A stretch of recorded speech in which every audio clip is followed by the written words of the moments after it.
준비되셨나요? 자, 우리 인사하고 시작해보도록 하겠습니다. 여러분 안녕하세요. 안녕하세요. 저는 저희 해커스에서 87 담당하는 표희정이라고 합니다. 자, 그러면 일단 첫 번째로는 정말 중요한 출발점이 뭘까요? 질문을 정확하게 해석하는 건 너무나 기본적인 출발점이죠. 내가 마음이 급해서 아니면 긴장도가 높아져가지고 질문을 잘못 해석해버리면 당연히 오답이 나올 수밖에 없기 때문에 질문을 정확히 해석하는 시간 자체를 줄여서는 안 되겠다. 오케이? 그래서 여러분들이 질문에서 해석하실 때 제일 많이 하시는 실수가 일단 뭐 놓치기 제일 많이 하세요? 난 놓치는 거. 굉장히 많이 하세요. 낫이 여러분 생각해보면 왜 나투로 문제에서 낫이 대문자로 주어지잖아요. 근데 왜 대문자로 주어질까를 살짝 생각해보면 너 해석 못해서 틀리는 거 오케이. 근데 낫을 못 봐서 틀리진 말라는 의도거든요. 그래서 그건 너무나 아깝다는 얘기예요. 근데 이게 실전 토익장에서 막 긴장한 상태에서는 낫을 안 읽은 것 자체를 잘 몰라요. 그러니까 실수가 자연스럽게 나온다는 얘기이기 때문에 난 놓치는 실수 하시면 안 돼요. 아시겠죠? 그래서 난 문제 나오면은 사실 뭐 하시는 걸 되게 권장드리냐면은 이건 제가 뭐 평상시에도 현장 수업 진행할 때 말씀드리는 건데 난 문제가 만약에 있잖아요. 그리고 이제 A, B, C, D 이렇게 있었을 때 저는 낫에다가 항상 X라고 가르쳐요. 낫에 X라고 가르치는데 X를 한 하루 이틀 정도만 신경 쓰면은 X 하시는 거 잘 하실 수 있거든요. 그래서 X를 하면 눈에 상당히 많이 띄기 때문에 실수로 확연히 줄일 수 있고 제가 실제 수업을 진행을 해보면 어떤 분들 되게 생각보다 많냐면 실제 이 난 문제가 나오면 옆에다가 N이라고 크게 쓰시는 분들 계세요. 뭐 이것도 괜찮죠? 그렇죠? 그래서 자기만의 방법을 개발해도 상관없다는 얘기고 제가 심지어는 어떤 분도 본 적이 있냐면 요렇게 쓰시는 분도 본 적이 있어요. 제가 이제 너무 크다 뭐 이런 생각을 하긴 했었는데 본인이 볼 수 있으면 상관없어요. 아시겠죠? 그래서 그런 포인트. 그래서 낫을 놓치지 않는다는 게 되게 기본이지만 의외로 많이 하시는 실수. 그리고 뭐를 혼동하시면 안 돼요? 시제 혼동하시면 안 돼요. 질문에 시제가 있었을 때 만약에 뭐 예를 들어서 A라는 사람의 현재 직업이 뭐냐라고 물어보는 문제가 만약에 있었다. 그럼 지금 하는 일이 뭐냐라고 물어봤을 때 정답은 당연히 현재 하는 일을 가야 되는데 그러면 지문에는 어떤 정보가 주어졌을 가능성이 굉장히 높냐면 과거에 했던 일 아니면 앞으로 할 직책 이런 거 얘기해 줄 가능성이 굉장히 높거든요. 그래서 시제 혼동하시는 것도 하지 않으셔야 되겠고 그 다음에 키워드를 잘못 파악하게 되는 거. 이 실수가 실제 제가 수업을 진행을 해보면 제일 많이 나옵니다. 이 실수가 제일 많이 나와요. 그래서 질문에 키워드와 관련 없는 정보는 근거가 되지 않는 건 너무 당연한데 언급됐잖아! 이러면서 실수가 나온다는 얘기거든요. 그래서 질문의 키워드 와 관련 없는 정보는 근거가 되지 않는다. 너무 기본이지만 이 실수가 되게 생각보다 많이 나오고 질문의 행위의 주체와 관련된 정보만 근거 삼으셔야 된다는 얘기예요. 두 번째 포인트.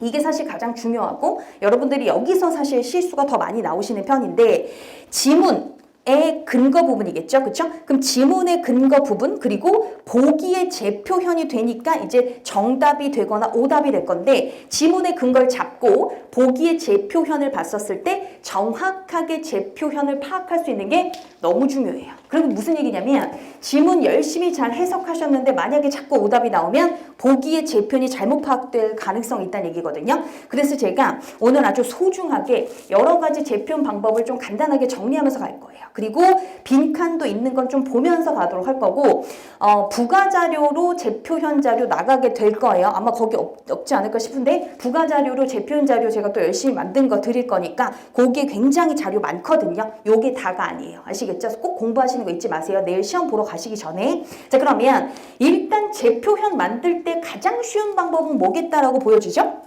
동의어나 유효로 얘기하는 건 너무나 기본적인 제표현이잖아요. 그렇죠? 그래서 곧이라는 뜻의 shortly 나왔었고 뭐라고 제표현된 거 확인이 되세요?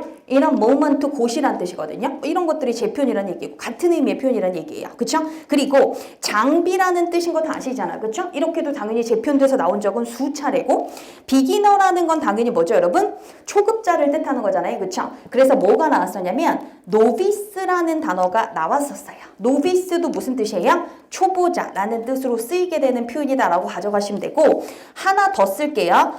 novice 말고 뭐가 나온 적도 있냐면 apprentice라는 단어 아세요? apprentice? 무슨 뜻이죠? 견습생, 정확해. 견습생이면 여러분, 견습생이면 뭔가 전문적으로 그 일에 참여하는 사람은 아닐 가능성이 굉장히 높죠? 즉, 비기너일 가능성이 굉장히 높아가지고 이게 재편이 됩니다. 유효어로서. 됐죠? 이런 것들이 좀 어려운 단어예요. 이런 단어들까지 잘 알고 계셔야 재편이 어렵게 나왔을 때 잘 푸실 수 있겠다. 오케이? 자, 그리고 그 밑에 내려가셔서 inauguration 나왔어요. inauguration이 뭐 취임식이라는 뜻도 있고요. 아니면 준공식이라는 뜻으로도 쓰일 수가 있는 표현이에요. 준공식. 그래서 거기 준공식이라고 실제 출제가 됐었을 때 준공식이 이제 열린다라는 얘기는 개장 개업 같은 걸 한다라는 얘기니까 뭐라고 이제 재편이 됐었냐면 오프닝이라고 나왔고 오프닝이 어떤 해석도 사실은 가능하죠. 개관식이란 뜻으로도 사실은 재편이 가능하거든요. 그래서 inauguration이라는 준공식이 오프닝이라는 개관식으로 재편돼서 나왔었어요.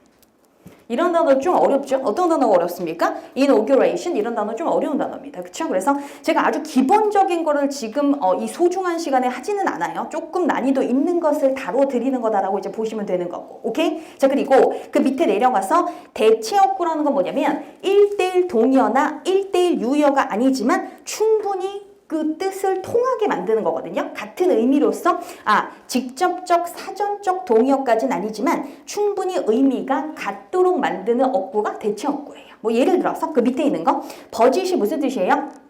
예산이잖아요. 근데 이거 뭐라고 재편돼서 나왔었냐면 estimating이라고 쓰시면서 예산이라는 게 뭐냐면 지출을 추산하는 거 아닙니까? 그쵸? 지출을 추산하는 게 예산이죠. 그래서 지출 추산이라고 재편돼서 나왔었어요.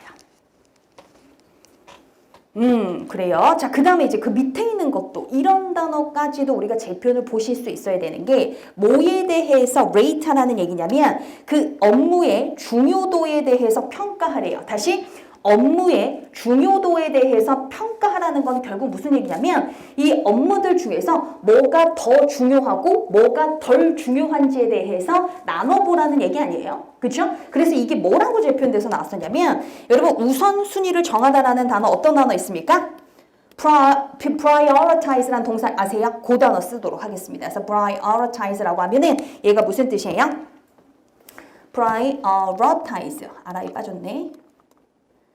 prioritize 이렇게 가시면 되겠습니다. 그래서 prioritize라고 들어간다면 이게 당연히 뭐겠어요? 얘가 우선순위를 정하다 이렇게 가져가시면 되겠습니다. 이 단어 조금 어렵죠? 그래서 일의 중요도에 대해서 평가라는 얘기는 역시 우선순위를 정하라는 얘기구나 이렇게 재편이 된 거고요.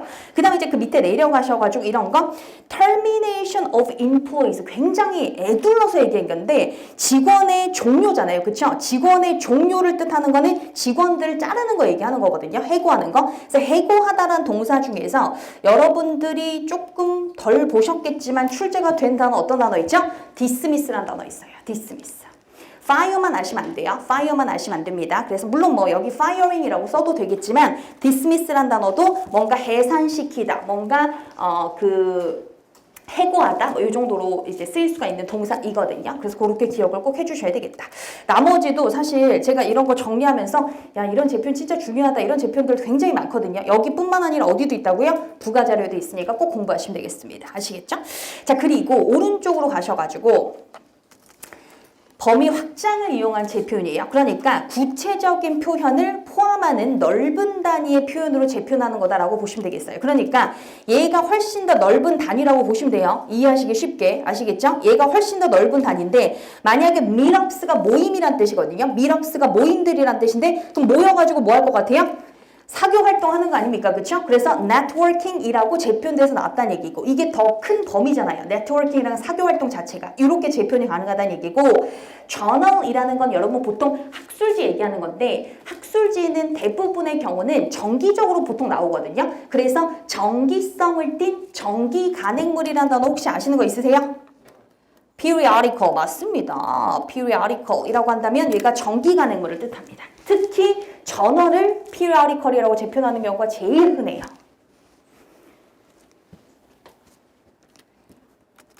자, 그리고 기자회견 같은 거 뭐라고 재편된 거 확인하세요? 미디어 이벤트 이런 거 괜찮죠. 미디어 관련 행사니까 이런 것들 더 넓은 단위로 그리고 소설이라든지 시라든지 이런 것들 다 뭐라고 재평 가능합니까? 문학작품 카테고리에 들어갈 수 있죠. 자, 이렇게 범위를 더 넓은 걸로 포용력이 더 넓은 단어로도 재표현할 수 있다. 이렇게 보시면 되겠습니다. 괜찮죠? 자, 그리고 여러분들이 가장 많이 까다롭게 생각하시고 실제 난이도도 제일 셀 가능성이 높은 게 추론입니다. 말 그대로 한 번 더 사고하고 한 번 더 생각하는 과정이 필요한 게 추론 재편이라고 보시면 되는데 당연히 이제 고난이도 문제로 연결이 될 수 있기 때문에 정확하게 해석하는 건 기본이고 절대로 과대 추론하시면 안 돼요. 그래서 과대 추론이 뭔데요? 상상하는 거죠. 그래서 상상하지 않는다. 즉 과대 추론하시면 안 된다는 얘기예요. 재표현 정확하게 찾는 방법까지 오늘 제가 정리를 해드릴 건데 일단은 당연히 제가 가장 기본 중에 기본이 뭐라고 했어요? 정확한 의미 파악이라고 했어요. 정확한 의미 파악은 어디서 나오죠? 정확한 해석, 정확한 독해력에서 나옵니다. 자, 그 다음에 이제 넘어가셔서 두 번째로 또 확인을 하실 게 뭐냐면 시제가 일치하는지도 보셔야 돼요. 재표현 자체가 시제도 일치가 돼야지 재표현이 완전하게 이루어진다라고 보여지는 거예요. 무슨 얘기냐면 제가 아까 전에 그 항공기 제조업체와 관련되어 있는 문장 있잖아요. 그거 거의 비슷하게 가지고 왔는데 지금 요렇게 들어간 거 보이세요? W라는 업체가 절면의 근거지 삼고 있는 S라는 업체를 대체하는 걸로 예상되어진다는 얘기죠? 그럼 대체했다는 얘기예요? 대체 아직 안 했다는 얘기예요? 아직 안 했다는 얘기죠. 그치? 정답 갑니다. 정답 몇 번 갑니까? A번이에요. 됐어요? 요렇게 확실하게 구별하실 수 있게 제가 요 비슷한 예시를 가지고 온 거예요. 그만큼 시제가 또 일치가 돼야 재편이 가능한 거구나. 이걸 보여드리는 겁니다. 됐습니까? 굉장히 미묘하지만 확실히 해석이 달라요. 됐죠? 자, 그리고 그 밑에 내려가셔서 뭐는 하지 않았는지 늘 확인하셔야 되냐면 과대 추론은 하지 않았는지 다시 한번 강조드리지만 상상하시면 안 돼요. 제가 그 현장 수업 진행할 때 정말 수업 시간에 자주 얘기하는 것 중에 하나가 뭐냐면 보기는 끝까지 꼼꼼하게 제가 이 얘기 되게 자주 해요. 왜냐면 보기는 왜 끝까지 꼼꼼하게 봐야 되냐면 ETS가 보기 낼 때 되게 많이 연구하는데 낚는용의 매력적인 오답을 만들어내요. 낚는용의 매력적 오답은 정답인 것처럼 만들어 놓고 단어 하나 틀리게 들어가면 되게 매력적인데 재편이 되지 않거든요. 여기까지 하겠습니다. 여러분 내일 시험이잖아요. 그쵸? 그래서 시험 정말 떨지 말고 공부할 만큼 나올 수 있도록 침착하게 잘 보고 오세요. 아시겠죠? 네, 수고하셨습니다. 감사합니다. 방역 모범 해커스 어학원은 청결 원칙을 철저히 준수하며 수강생분들이 안심하고 공부할 수 있도록 최선을 다해 모든 곳을 방역하고 있습니다.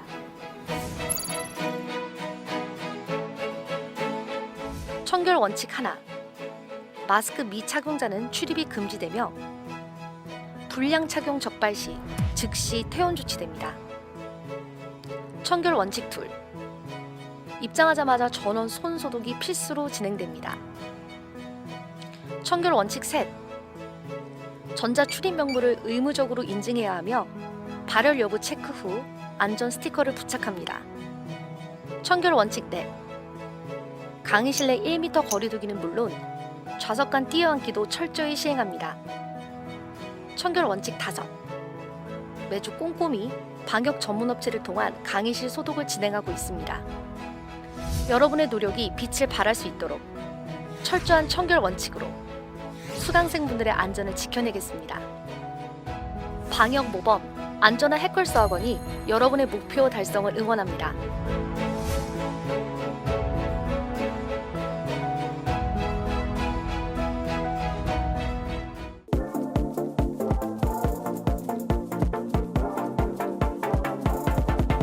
토익은 해커스 영어도 해커스 고득점 메이커스 만점을 받아버렸어 토익은 해커스 영어도 해커스 고득점 메이커스 만점을 받아버렸어 10년을 했어도 영어는 여전히 어려워 묻지마 how are you I'm fine thank you and you 토익 토산 보는 세상을 원하기 전에 내가 먼저 쌓아두자 영어 실력 그 편이 지름길 녹슬은 혀의 기름칠 기껏 해봐야 ABC 뿐이던 내게 무슨 일이 외국어 학원 1위 최고에게 안 배우면 무의미 단기간 수직 상승 기적 욕심 많은 난이 기적 그로 영어 배워 벨트 채워 Let's go 1, 2 토익은 해커스 영어도 해커스 고득점 메이커스 만점을 받아 버렸어 토익은 해커스 영어도 해커스 고득점 메이커스 만점을 받아 버렸어